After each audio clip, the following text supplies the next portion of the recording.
Verildi ve koşu başladı. Bir numaralı Golden Compass orta kulvardan yaptığı ataklarla liderliği aldı. Farkı yarım boya kadar çıkarmıştı. Onun dışından 2 numaralı Punta Cana geldi. Bir numaralı Golden Compass'i yakaladı. Bu iki safkan arasında liderlik mücadelesi var.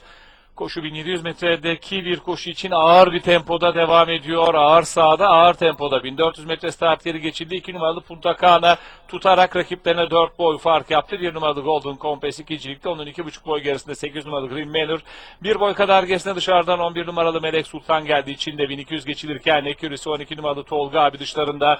5 numaralı Doğru Bey onların yanına doğru sokuluyor. 3 numaralı Stilboy 2 boy kadar geride. 6 numaralı Dr. Lucky 2,5 boy geride. 4 numaralı Ulu Şef daha sonra 7 numaralı Bay Mithat 1000 geçilirken onun 2 boy kadar gerisinde. 10 numaralı Kızıl Elma grubun son sırasında 13 numaralı Blondie Girl. 2 numaralı Punta Cana liderliğini koruyor ama dışarıdan atak yapan 1 numaralı Golden Compass 800 geçilirken farkı yarım boya kadar indirdi. Onların 2,5 boy kadar gerisinde 11 numaralı Tolga abi. Hemen içinde 8 numaralı Green Manor 2,5 boy kadar geride.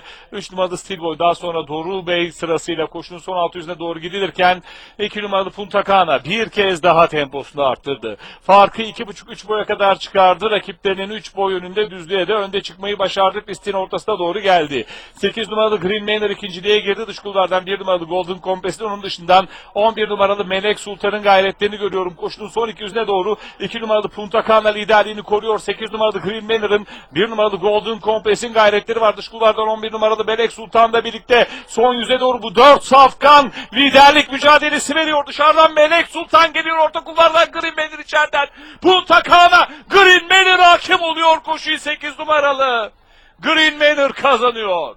11 numaralı Melek Sultan ve 2 numaralı Punta Cana ikincilik için potoyu beraber geçti. 1 numaralı Golden Compass tabelayı tamamladı. 8 numaralı Green Manor Mehmet Kaya ile kazandı koşuyu. Muhtemel ganyanı 2.30. Bu koşuda 9 numaralı Şer start almadı.